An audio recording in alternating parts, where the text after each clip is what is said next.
cave when he was asking about his discovery of the universal law of gravitation, and his answer was, if I can see further, it's because I'm standing on the shoulders of giants.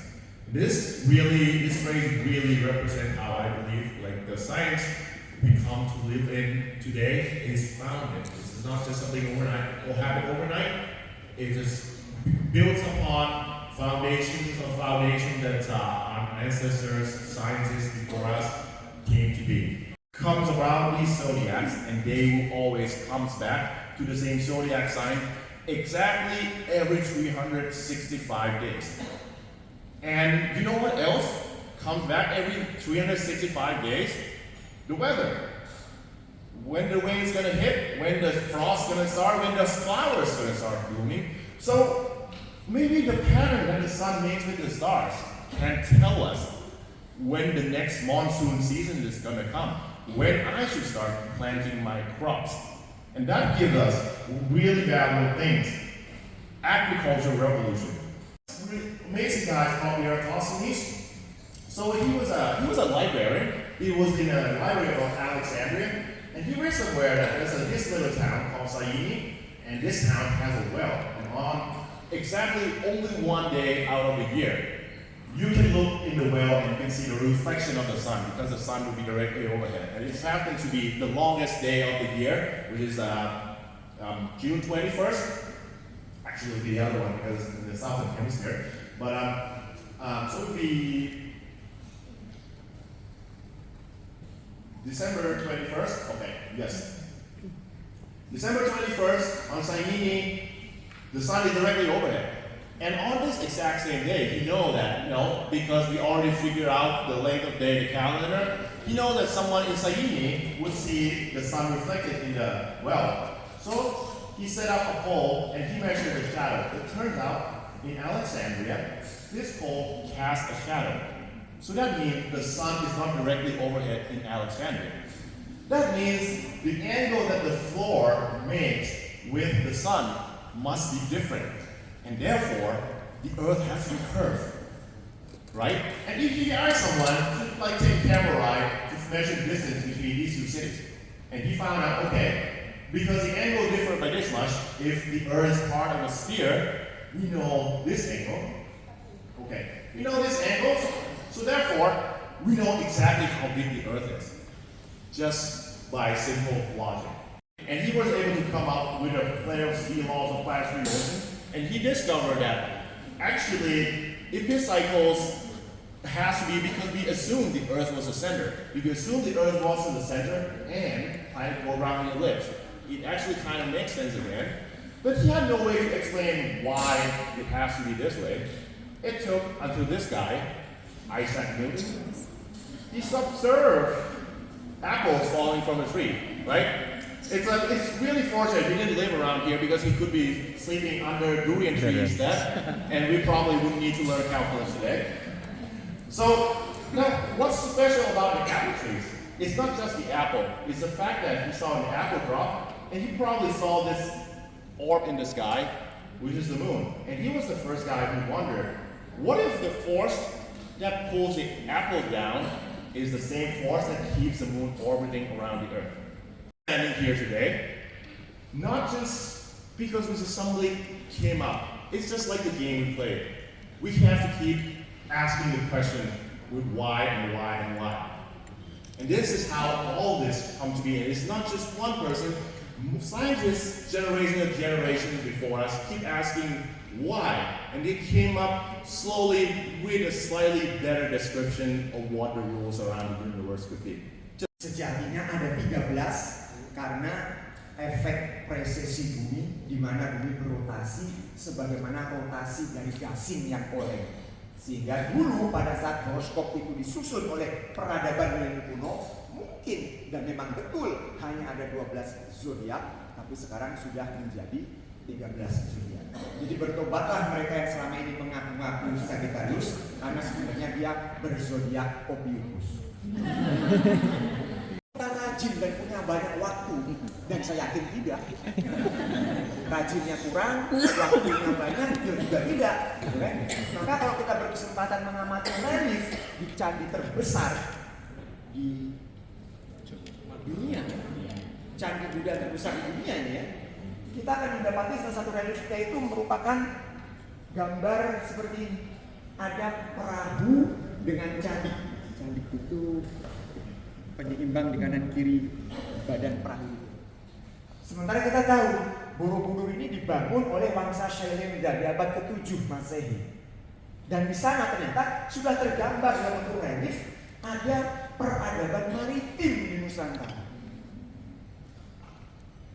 Jadi hal itu menunjukkan kebesaran Indonesia masa lalu yang lebih dikenal dengan nama Nusantara itu sudah dikenal sebagai bangsa maritim. Mungkin ibu bapak masih tidak tersasar. Betul sekali. Satu-satunya cara yang paling bijak adalah dengan melihat ke langit. Karena di langit semua tanda tersaji dengan apik. Wah, quote of the day. Rasi bintang pari atau rasi bintang bubuk penceng atau yang belakangan oleh para penjelajah samudera dari Eropa disebut sebagai Southern Cross, salib selatan, itu menjadi penunjuk arah selatan. Jadi dengan mengetahui satu arah saja di laut, mana arah selatan, mereka dengan mudah menentukan arah sebaliknya pasti arah utara. Sudah tahu utara selatannya mana, tegak lurus utara selatan pasti timur barat. Kalau sudah tahu keempat arah mata angin, mana mungkin lagi bisa tersesat. The second quote of the day. Kalau sudah tahu keempat arah mata angin, mana mungkin lagi bisa tersesat. Bagaimana suku Dayak di Pulau Kalimantan mampu menentukan kapan waktu tabur benih mereka hanya dengan melihat apakah sudah ada air yang tumpah dari tabung bambu yang mereka siapkan. Dan ini bagi ibu bapak pembina olimpiade astronomi di sekolahnya pernah menjadi soal. Dan tidak banyak siswa yang bisa menjawab, termasuk pembinanya. Jadi dengan mengisi satu tabung bambu dengan air, kemudian mengirimkan tabung bambunya ke arah bintang tertentu yang menjadi patokan, seandainya ketinggian bintang tersebut dari horizon setempat, dari ufuk setempat mampu membuat air terbang dari tabung bambunya, itu menjadi petanda bagi mereka. Sebentar lagi akan datang musim penghujan. Berarti saya bisa melihat sebuah lokal wisdom yang jarang kita ketahui. Dengan suku Dayak Malo, sama-sama suku Dayak, sama-sama di Kepulauan Kalimantan, tapi mereka menggunakan objek langit yang disebut sebagai bintang 7 di Indonesia, dan itu jadi merek salah satu obat herbal yang terkenal. Sementara di Jepang menjadi merek mobil yang ingin saya punya tapi belum kesampaian. Jadi ketika menjelang terbit matahari Subaru ini, Pleiades ini mencapai posisi tertingginya di langit, itu yang menjadi tanda bagi mereka untuk mulai bersiap menyambut tibanya musim basah, musim penghujan. Praktek yang terjadi di kawasan sekitar Gunung Merapi dan Merbabu. Mereka pun menggunakan objek langit, yaitu tadi mungkin ada dalam slide beliau, ya. Objek langit apa ini, Bapak? Orion. Orion. Jadi di suatu petang ketika matahari terbenam itu di arah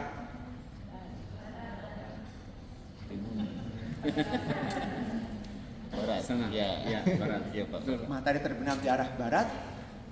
Anggap saja saya adalah wali Puhun, tetua adat. Saya akan keluar dari rumah saya akan menghadap ke arah timur. Saya akan cari di mana ketinggian 3 bintang terang yang ada di rasi Orion ini. Sambil gabah saya simpan di telapak tangan saya. Saya arahkan dia ketinggian 3 bintang itu. Kalau gabah jatuh ke bumi, oh berarti besok saya akan tabur benih. Seandainya belum, berarti tunda dulu, besok dicoba lagi melihat ketinggian.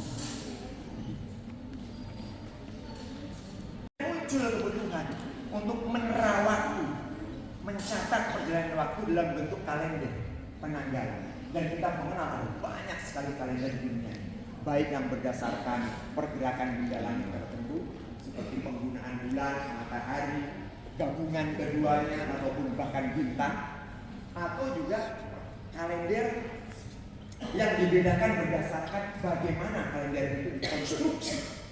Saat ini nyaris seluruh penduduk dunia menggunakan kalender yang berbasis matahari yang kita kenal sebagai kalender Syamsiah, kalender Masehi. Ya, sebagian lainnya untuk keperluan ibadah menggunakan kalender yang berbasis bulan. Dan itu adalah hal yang wajar saja. Orang memilih menggunakan objek referensinya.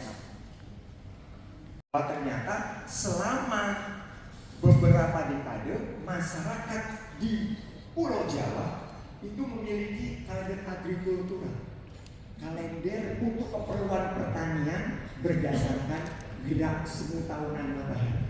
Sebenarnya diyakini bahwa kalender ini itu sudah terjadi dan dipraktekkan sejak beberapa milenium sebelumnya, artinya ribuan tahun sebelumnya. Hanya saja oleh beliau Susuhunan Pakubuwono ke-7 ini dilegalisasikan sebagai sebuah kalender resmi dari Kesultanan pada tanggal 22 Juni 1855. Percayalah, saya belum lahir pada saat itu. Perhatikan dengan seksama, ada banyak sekali kesimetrian yang menakjubkan. Tapi saya tidak akan berlama-lama di situ karena waktu saya terbatas dan saya dilirik dengan sangat galak yang agak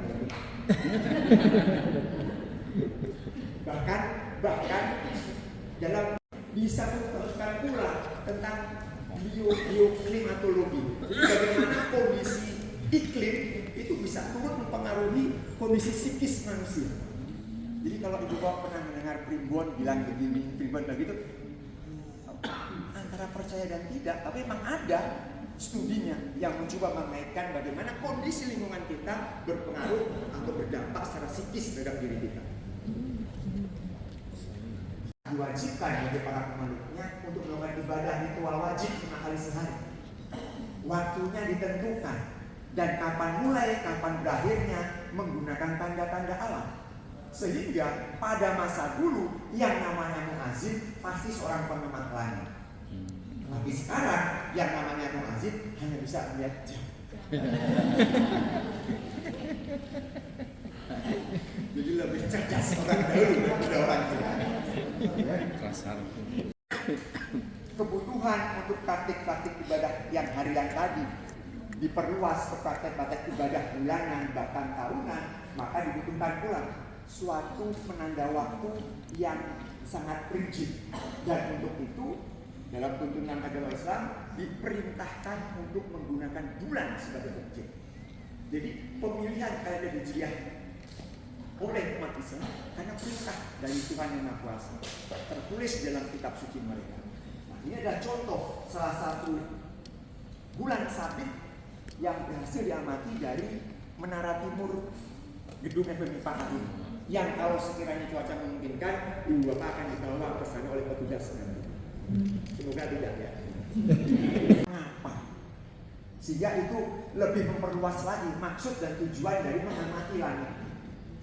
Di sana sengaja saya tuliskan Indonesia, observatorium yang pernah ada di Indonesia pada masa lalu dan saat ini. Kenapa? Karena kalau kita dari tanggalnya, maaf tahunnya, Indonesia lah belum ada. Indonesia itu berdiri di 1945, tapi sudah pernah terekam dalam sejarah bahwa pada abad ke-18 sudah pernah ada observatorium di Batavia pada saat itu yang disebut sebagai observatorium Moore.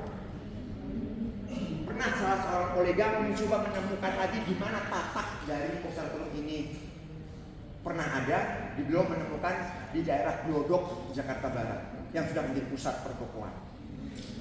Jadi does Hindai also have such local calendar? Local calendar Indonesia has local calendar? Iya. Di Indonesia kan tadi kita dari PowerPoint-nya Pak Aryan, kita memiliki kalender-kalender yang di masa lampau. Oh, lokal kalender. Local calendar. Oke. As in Thailand, have ancient local calendar. So, for Thailand, do you have ancient local calendar, something like that?